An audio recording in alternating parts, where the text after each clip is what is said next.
مدینہ منورہ سے ہی اپنے اسلامی کلچر کو، اپنی اسلامک جو ٹریڈیشن تھی، جو ثقافت تھی، اس کا اظہار کیا۔ دین اسلام نے جہاں ہمیں بہت سی ثقافت کی چیزیں بتائیں، جہاں ہمیں کلچر کے بارے میں بتایا، آپس میں رہتے ہوئے مختلف افراد، مختلف جو افکار کے حامل تھے، ان کے درمیان کچھ ایسی چیزوں کو واضح کیا جو پھر مسلمان کا سمبولیکل کلچر بنا، ثقافت بنا۔ اسلام نے ایسے ایام کو مختلف ناموں کے ساتھ ذکر کیا ہے۔ حضور اکرم صلی اللہ تعالی علیہ وسلم جب مدینہ منورہ تشریف لائے تو آپ نے دیکھا کچھ لوگ خوشیاں منا رہے ہیں۔ مہرگان اور نوروز، یہ جو دن تھے، جاہلیت میں لوگ ان دنوں میں خوشیاں مناتے تھے، نوروز اور مہرگان۔ حضور اکرم صلی اللہ علیہ وسلم سے پوچھا گیا، یا رسول اللہ صلی اللہ علیہ وسلم، ہم تو مدتوں سے، ہمارے بڑے بھی ان دو دنوں میں خوشیاں مناتے رہے، نوروز اور مہرگان، کیا ہم پھر اب بھی خوشیاں منائیں؟ اب تو ہم دامن اسلام میں آ گئے۔ حضور اکرم صلی اللہ علیہ وسلم فرماتے، نہیں، یہ جاہلیت کے جو ایام تھے، نوروز اور مہرگان، اللہ نے اس کے صدقے اور اس کے بدلے تمہیں 2 دن عید الفطر اور عید الاضحیٰ کے عطا فرما دیے۔ اب تمہارے لیے یہ تہوار ہے، اب تم اس میں خوشیاں مناؤ، اس میں سیلیبریٹ کرو۔ تو پھر اس کے بعد اسلامی تصور میں جو تہوار آئے، اس میں ایک تہوار عید الفطر کا ہے اور اسی طرح ایک تہوار عید الاضحیٰ کا۔ اس کے علاوہ بہت سے ایسے موقع ہیں جس میں حضور اکرم صلی اللہ تعالی علیہ وسلم اور صحابہ کرام نے مختلف مقامات پر خوشیوں کا اظہار کیا۔ تو وہ خوشیوں کا اظہار کسی نہ کسی واقعے کے ساتھ جڑا ہوتا ہے، یا کسی نہ کسی پرسپیکٹو میں تاریخی اعتبار سے جڑا ہوتا ہے۔ جیسے کہ حضور اکرم صلی اللہ علیہ وسلم نے دیکھا کہ مدینہ شریف میں کچھ یہودی روزہ رکھتے ہیں 10 محرم کا۔ آپ نے پوچھا، بھئی اس کی کیا وجہ ہے؟ انہوں نے کہا، ہمارے لیے بہت بڑا دن ہے کہ 10 کو اللہ رب العزت نے موسیٰ علیہ السلام کو فرعون سے نجات دی، فرعون غرق ہوا، موسیٰ علیہ السلام بچے، ہم خوشی مناتے ہیں اور ہم اس خوشی کے اندر 10 محرم کا روزہ رکھتے ہیں۔ حضور اکرم صلی اللہ علیہ وسلم فرماتے ہیں، پھر ہم تم سے زیادہ خوشی کے حقدار ہیں، تم 1 روزہ رکھتے ہو 10 کا، اگلے سال ہم 2 روزے رکھیں گے، یعنی 9 اور 10 کا رکھیں گے، ملا کے رکھیں گے۔ اب اس سے کیا پتہ چلا کہ خوشیوں کے سیلیبریشن میں، طریقہ کار میں اسلام نے کچھ عبادت کا ایلیمنٹ بھی رکھا۔ اب وہ تہوار، وہ دن، وہ ایام جو ہمیں ملتے ہیں، اس کے اندر ہمیں خوشیاں مناتے ہوئے کچھ نہ کچھ ایسی چیزیں بھی شامل کرنے کا حکم دیا کہ جو اللہ سے جوڑنے اور خوشیوں کو مناتے ہوئے اللہ رب العزت کی بارگاہ کے قرب کے لیے اور بارگاہ الہی سے ملنے والی نعمت پر اظہار تشکر کے لیے مسلمان اپنا کر اپنے رب کی بارگاہ میں شکر ادا کرتے ہیں۔ جس طرح مختلف ممالک کے اندر ان کے قومی دن پر تہوار منایا جاتا ہے، سماج، معاشرہ، سوشل ایکٹیویٹیز میں، سوشل بیہیویئر میں اور سوشل ویلیوز میں لوگوں کو ایک دوسرے کے ساتھ جوڑ کر کسی نہ کسی خوشی کے موقع پر تہوار کی صورت میں اس کو منایا جاتا ہے، سیلیبریٹ کیا جاتا ہے۔ جس طرح کسی بھی قوم میں، کسی بھی نیشن اور کسی بھی تہذیب کے حامل افراد میں مختلف ایام ان کو ملنے والے ملک کی وجہ سے اس کو تہوار کے طور پہ تعطیل کے ساتھ خوشی منائی جائے، اسی طرح سماج اور معاشرے میں اگر کسی کو کوئی فائدہ نصیب ہو، کوئی خاص دن، اسپیسیفک ڈے ان کے لیے ایسا ہو جس میں ان کو کوئی بہت بڑی خوشی ملی ہو، تو وہ قوم اس کو کسی نہ کسی طرح خوشی کے ساتھ سیلیبریٹ کر کے دنیا کے سامنے واضح کرتی ہے کہ یہ دن ہمارے لیے بہتر ہے، ہمارے لیے عظمت والا ہے، اس لیے کہ ہمیں اس دن اس ملک کی فلاں خوشی ملی ہے۔ جس طرح ممالک میں، کنٹریز میں، مختلف جگہوں پر خوشیاں منانے کا یہ تصور ہے، ایسے ہی اسلام نے بھی کچھ چیزوں کے ملنے پر خوشیوں کا تصور دیا۔ اب وہ تصور جو ہیں یا جو خوشی منانے کے لیے ایام ملے، اس کے بیسک بہت سے ٹول ہمیں ملتے ہیں۔ اگر ہم عید الفطر کی بات کریں تو فطر اصل میں فطرانے سے بنا ہے۔ جب ایک پورا مہینہ اللہ رب العزت کی رضا کے لیے بندہ روزہ رکھتا ہے تو اللہ تعالیٰ ایک ماہ کے بعد اپنی طرف سے اہل ایمان کی دعوت کرتا ہے، اس لیے اس کو عید الفطر کہتے ہیں۔ اس میں ہم فطرانہ ادا کرتے ہیں اللہ کی خوشنودی اور رضا کے لیے۔ تو پھر اس کنسپٹ کے پیچھے عبادت ریاضت کا وہ تصور ہے۔ اسی طرح جب عید الاضحیٰ ہے، ہم سنت ابراہیمی کی تکمیل کرتے ہیں، اس عظیم یادگار کو ریپیٹ کرتے ہیں، دہراتے ہیں کہ اللہ رب العزت نے ان کے لیے یہ کرم کیا کہ وہ اس آزمائش سے گزرے، تو وہی آزمائش کو ہم بھی اپنا کے اللہ کی خوشنودی اور اس کی رضا حاصل کرنے کی کوشش کرتے ہیں۔ اس کا مطلب کہ جس طرح یہ ایام ہے، ایسے کچھ ایام ہیں جیسے کہ ہم خوشیوں کے طور پر یا اس میں عبادت کا کنسپٹ رکھ کے، جمعے کا دن ہر مسلمان کے لیے ایک عید کا دن ہے۔ جمعے کا دن مسلمانوں کے لیے اسے اسپیسیفک کیا گیا تاکہ اللہ کی رضا کے لیے یہ اللہ کی بارگاہ میں حاضر ہوں۔ اس سے پہلے قوموں میں ایسے ہی رہا، کسی کے لیے ہفتے کا دن قابل احترام تھا، کسی کے لیے اتوار کا دن قابل احترام تھا، لہذا کوئی سیٹرڈے کو عبادت کا تصور رکھ کے عبادت کر رہے ہیں، اور کچھ ہیں جنہوں نے سنڈے کو عبادت کا دن رکھا اور عبادت کی۔ اللہ تعالیٰ نے ان قوموں کے لیے وہ دن رکھے اور اللہ نے مسلمانوں کو جمعے کا دن دیا۔ اب یہ جو دن ہے اس میں ایک عبادت کا ایلیمنٹ بھی ہے، ہم اکٹھے ہو کے اللہ کی بارگاہ میں سجدہ ریز ہوتے ہیں۔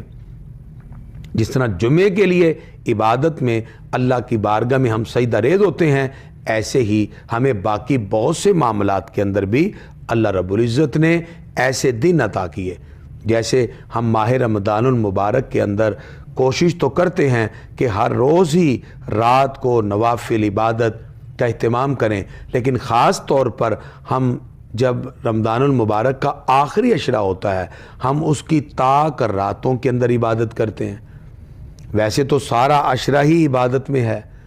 حضور اکرم صلی اللہ تعالی علیہ وسلم چونکہ کثرت کے ساتھ آخری عشرے میں عبادت کرتے اور صحابہ کو ترغیب دلاتے کہ لیلۃ القدر کو تلاش کرو، مسلمان اس کے اندر لیلۃ القدر کو تلاش کرنے کی کوشش کرتے ہیں۔ ایسے ہی ہمیں اللہ تعالیٰ نے کچھ دن عطا کیے جس کے اندر ہم اللہ کی رحمت کو طلب کرتے ہیں۔ ہمارے لیے حضور اکرم صلی اللہ علیہ وسلم کو معراج کا معجزہ ملے، ہم معراج کے دن کو سیلیبریٹ کرتے ہیں۔ اگر امت کے احوال شعبان کی 15ویں رات لکھے جائیں تو ہم شب برات کے طور پر اس کو اسی طرح سیلیبریٹ کرتے ہیں، اور اسی طرح باقی خوشیوں کے دن ہوتے ہیں جن کے اندر ہم اللہ کی رضا اور خوشنودی کو حاصل کرنے کی کوشش کرتے ہیں۔ وہ بعض تو ثقافت اور کلچر کا حصہ ہیں اور بعض میں عبادت کا ایک تصور پایا جاتا ہے۔ حضور اکرم صلی اللہ علیہ وسلم کی ولادت باسعادت جس دن ہوئی، اہل ایمان اس دن خوشیوں کا اظہار کرتے ہیں کہ جن کے صدقے ساری نعمتیں اللہ نے عطا کی۔ اس کا مطلب اسلام نے تہوار میں یا خوشی منانے میں کوئی رکاوٹ نہیں رکھی، کوئی ممانت نہیں رکھی۔ اس کے لیے اصول یہ رکھا کہ مومن کو جب کوئی خوشی ملے، کوئی نعمت ملے تو وہ اس دن خوشی کا اظہار کرتا ہے۔ اس کو انفرادی طور پہ خوشی ملے، اللہ بیٹے کی دولت دے، وہ خوشی مناتا ہے، وہ عقیقہ کرتا ہے، وہ دیگر خوشیاں مناتا ہے۔ اس کو اجتماعی خوشی ملے تو پوری فیملی اس میں شامل ہوتی ہے۔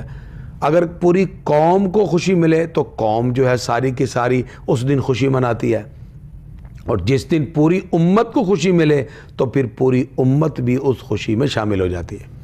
اس کا مطلب کہ دین اسلام نے ہمیں جو اصول دیے اس کے اندر ہمیں کچھ پیرامیٹر دے دیے، کچھ ہمیں ضابطۂ اخلاق دے دیے کہ تم نے تہوار منانے ہیں، سیلیبریشن بھی کریں، لیکن سیلیبریٹ کرتے ہوئے بس یہ ذہن میں رکھنا ہے کہ باؤنڈری لائن کو کراس نہ کیا جائے، شریعت کی مقررہ حدوں کو نہیں چھوڑنا۔ اس لیے ہم عید بھی مناتے ہیں تو آغاز نماز عید سے کرتے ہیں۔ ہم اللہ رب العزت کے مقرر کردہ دن میں اگر ہم کوئی تہوار بھی منائیں، کوئی فیسٹیول کا اہتمام ہو، تو ہم اس کے اندر بھی اللہ رب العزت کو یاد رکھیں۔ اگر شریعت کے حدود اور باؤنڈری لائن کو کراس کر کے اگر ہم فیسٹیول یا کسی تہوار کا یا کسی خوشی کا اظہار کریں، اسلام پھر اس کی اجازت نہیں دیتا۔ لہذا علاقائی وائز ہو، ملکی سطح پر ہو، قومی سطح پر ہو یا امت کی سطح پر، ہمیں تہوار اور خوشیاں منانا اور اس کو سیلیبریٹ کرنا اسلام نے اس کی اجازت دی ہے۔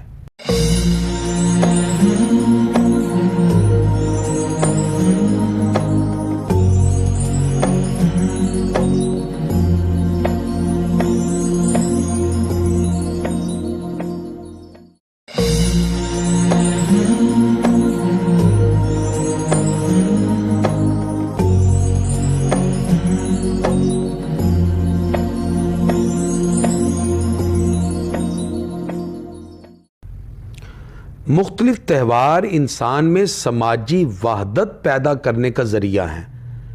یہ جو سماجی وحدت ہے، سوشل یونٹی، یہ سوشل یونٹی انسان میں اس وقت پیدا ہوتی ہے جب ایک ہی عقائد، افکار، نظریات کے حامل افراد مل کر ایک سوشل یونٹی کے ساتھ ایک خوبصورت تہوار کو منانے کا عزم صمیم کرتے ہیں۔ مختلف تہوار مختلف ادوار میں آتے ہیں۔ اس کے اندر اگر تو اسلامک پرسپیکٹیو میں دیکھا جائے تو کچھ ایسے تہوار ہیں جو ہمیں اسلام نے منانے کا حکم دیا، جو اسلامک پرسپیکٹیو میں ہیں، لیکن کچھ وہ ہیں جو ہم بطور امت تو نہیں مناتے لیکن ملکی سطح پہ مناتے ہیں۔ ملکی سطح پہ منائے جانے والے وہ تہوار، ان کا تعلق ہمارا کوئی ملکی سطح پہ ملنے والی خوشی ہے، وہ ہمارا کلچر ہے یا ہماری ثقافت ہے، جو کہ کسی ایک ملک میں رہنے والے افراد باہمی ملکی طور پر اپنے روابط کو مضبوط کرنے کے لیے یا اپنی کوئی ملکی نعمت کے ملنے پر خوشی کا اظہار کرتے ہیں۔ اسی طرح سماجی وحدت میں اور سوشل یونٹی کے اندر علاقائی طور پر بھی کچھ ایسے ثقافتی پروگرام ہوتے ہیں، تہوار ہوتے ہیں جو علاقائی طور پر مقامی لوگ اپناتے ہیں، اور مقامی لوگ ان اسلامی تہوار سے ہٹ کر بنیادی اپنے علاقائی تہوار کو مناتے ہیں۔ وہ ان کا علاقائی تہوار ہے۔ لہذا کسی بھی ملک میں کسی بھی جگہ اگر کوئی علاقائی تہوار منائے تو وہاں کے لوگ اگر اس تہوار میں شامل ہوں اور وہ کوئی شریعت سے مخالف نہ ہو اور اس کے اندر کوئی علاقائی رسم و رواج اپنائے جائیں جس میں وقت کا ضیاع بھی نہ ہو، تو پھر ایسی تفریح اور اس طرح کسی کو آپس میں گفتگو، معاملات اور فیسیلیٹیٹ کرنے کے لیے آپ ایسے تہوار میں شامل ہو سکتے ہیں، کیونکہ وہ تہوار اصل میں علاقائی ہے، وہ سماجی وحدت کے لیے ہے، وہ سوشل یونٹی کے لیے ہے۔ جب آپ سوشل اور اپنے معاشی اور معاشرتی معاملات کو ایک نظر سے دیکھتے ہیں تو پھر آپ ان خوشیوں کے مقام پر شریک بھی ہوتے ہیں۔ اسی لیے اسلام ہمیں اس بات کی تلقین کرتا ہے کہ تہوار جو اسلامی ہیں وہ تو اسلامی اصولوں کے مطابق ہی گزارے جائیں گے، وہ تو امت کے لیے لازم ہوں گے، وہ پوری امت اس کو سیلیبریٹ کرے گی، لیکن جو علاقائی اور ملکی طور پر ہوں گے وہ تہوار ملکی سطح پر یا علاقائی سطح پر اسی طرح مل کر باہمی لوگ منائیں گے۔ اس کے اندر اگر تو شریعت سے ٹکراؤ لازم آئے، شریعت کے کسی اصول کے خلاف ہو تو پھر تو اس کی اجازت نہیں ہوگی، اور اگر شرع کے کوئی خلاف نہیں ہے بلکہ ایک ایسا طریقہ کار ہے جس کے ذریعے کسی کو موٹیویٹ کرنا مقصد ہو، صرف تفریح کا مقصد ہو، تفریح کا مقصد انسان دنیا کے بہت سے معاملات کی وجہ سے، سوشل انزائٹی کی وجہ سے، اسی طرح سٹریس کی وجہ سے، باہمی تعلقات کی وجہ سے تناؤ اور کھچاؤ میں مبتلا ہو سکتا ہے۔ وہ اپنے اس ذہنی تناؤ کو ختم کرنے کے لیے علاقے میں اہل علاقہ یا ملکی سطح پر کوئی تہوار منایا جائے جو ان کی ثقافت کا حصہ ہو، ان کے کلچر کا حصہ ہو۔ تو ایسا کلچر اور ایسی ثقافت کے طور پر اگر اس کو سیلیبریٹ کیا جاتا ہے تو پھر اس کی کوئی ممانت نہیں. اس کی سیلیبریشن سے لوگوں میں ایک اچھا جسٹر پیدا ہوگا, ایک اچھا خوبصورت انسان جھلکے گا, اور وہ ایک دوسرے کے ساتھ ایک خوبصورت انداز میں ڈیفرنٹ چیزوں کو شیئر کرتے ہوئے دکھائی دیں گے. عموماً یہ کام مختلف دیہات میں ہوتا ہے. بچیاں اپنی اپنی ثقافت کو ریپریزنٹ کرتی ہیں. مختلف علاقوں کے لوگ اپنی اپنی ثقافت کو لوگوں کے سامنے واضح کرتے ہیں. تو وہاں وہ اپنی اپنی لیمیٹیشن میں رہنے کے بعد اپنے علاقے کی ثقافت کا تہوار مناتے ہیں. تو وہ تہوار اگر شریعت کی باؤنڈری لائن کراس نہیں کر رہا تو اس میں کوئی ممانت نہیں. لہذا اسلام نے مختلف تہوار کو منانے کی اجازت دی. اس کو سیلیبریشن کی طرف اسلام اس کی خود توثیق کرتا ہے, اور اسلام اس کی حمایت کرتا ہے کہ آپ ڈیفرنٹ تہوار منائیں, اور تہوار کے اندر جو پوری امت کے لیے ہیں اس میں اسلامک اصول کو مد نظر رکھا جائے, اور جو اس کے علاوہ ہیں انفرادی طور پر یا علاقائی طور پر اگر آپ اس میں شامل ہو کر ایک تفریح کا سلسلہ اور تفریح کو لوگوں کے سامنے پیش کرتے ہیں, اسلام اس کی بھی اجازت دیتا ہے. یہ سماجی روابط, یہ سماجی تعلقات, یہ سماجی یونٹی, یہ سوشل یونٹی, یہ سماجی وحدت انسان میں ایک خوبصورت انسانیت کا وصف پیدا کر کے لوگوں کے دل میں انسانیت کا ایک خوبصورت جذبہ پیدا کر دیتی ہے, جو علاقائی محبت کو بھی اور علاقائی محبت کے ساتھ ساتھ لوگوں کے مابین تعلق کے فروغ کا سبب بنتا ہے. اس میں ڈیفرنٹ کھیل ہو سکتے ہیں, آپ سپورٹس کر سکتے ہیں, آپ کی وہ سپورٹس یا وہ آپ کا کھیل علاقائی طور پر ہے جس کی وجہ سے نوجوانوں میں صلاحیتیں پنپ سکتی ہیں.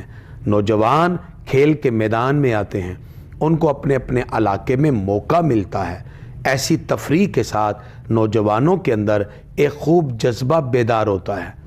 حضور اکرم صلی اللہ علیہ وسلم کے دور میں بہت سے صحابہ گھڑ سواری اور تیر کے ساتھ باقاعدہ طور پہ نیزہ بازی اور اسی طرح اپنی اپنی تلوار سے مقابلے کرنا اور نیزے کے ساتھ اور تیر کمان کے ساتھ نشانے لگانا, یہ سلسلہ جاری رہتا.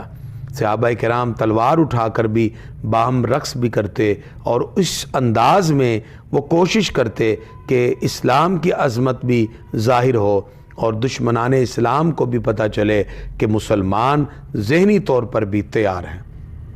تو ایسا تہوار, ایسا عمل, ایسا کام جس میں علاقائی جو ثقافت اور کلچر کا اظہار ہو اور اس میں ایک خوبصورت یونٹی بھی دکھائی دے علاقائی طور پر, تو اسلام ایسے تہوار کی اجازت دیتا ہے اور اس کی حوصلہ افزائی کرتا ہے.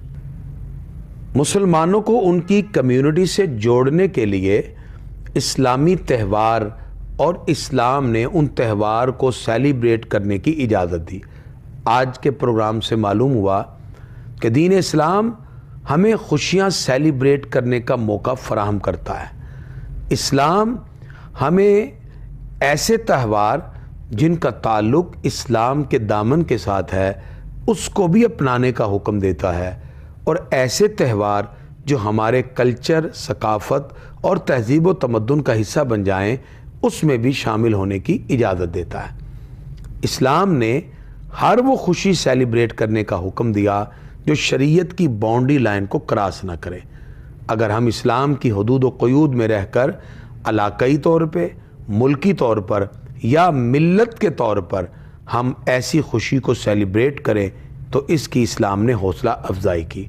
دین اسلام میں ہمیں 2 تہوار ایسے دیے, عید الفطر, عید الاضحیٰ, جس کا آغاز ہی نماز سے ہوتا ہے, جس کا آغاز ہی بتاتا ہے کہ تمہیں اپنی خوشیوں میں اپنے رب کو نہیں بھولنا.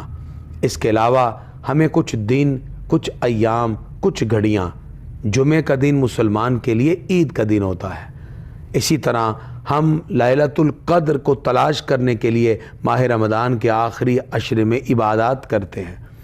ہم حضور صلی اللہ علیہ وسلم کے سفر معراج پہ خوشی مناتے ہیں. ہم شعبان کی 15ویں رات اللہ کی بارگاہ میں گناہوں سے بخشش کے لیے عرض کرتے ہیں۔ اسی طرح ہم بہت سے ایسے دن کہ جس میں اللہ کی بارگاہ سے ہم اس کی رحمتوں کو تلاش کریں اور اس سے بخشش کو طلب کریں، ہم ایسے دن بناتے ہیں۔ اور کچھ ایسے ایام ہیں جو ملکی سطح پر ہماری ثقافت، ہماری ملکی سطح پر جو ہمارا ایک خوبصورت کلچر اور تہذیب ہے اس کو ریپریزنٹ کرتا ہے۔ ہم ان دنوں کو بھی اپناتے ہیں تاکہ ہم اپنے ملک سے محبت کا اظہار کریں، اور محب وطن ہونا یہ بھی انسان کی نیچر اور فطرت میں شامل ہے۔ اس کے ساتھ ساتھ ایسے تہوار جو ہمارے لیے ایک خوبصورت سوشل کانٹیکٹ کے ساتھ ساتھ ایک سوشل یونٹی کا سبب بنے، جس میں سماجی وحدت پیدا ہو، جس میں سماجی یونٹی پیدا ہو، جس میں لوگوں کے مابین غلط فہمیاں ختم ہوں اور لوگ مل کر اپنے ملکی، مذہبی، علاقائی اپنے اپنے کلچر کا اظہار کر سکیں، ہم ایسے تہوار میں بھی شامل ہوتے ہیں اور شامل ہونے کی حوصلہ افزائی کرتے ہیں۔ اسلام چونکہ ہمیں خوشیوں کو سیلیبریٹ کرنے کا تصور دیتا ہے، خوشیاں منائیے، اسلام کے دائرہ کار میں رہ کے، یہی دنیا میں اور آخرت میں اخروی اور دنیاوی کامیابی کا ذریعہ ہے کہ ہم اللہ اس کے رسول کے احکام سے جڑتے جائیں۔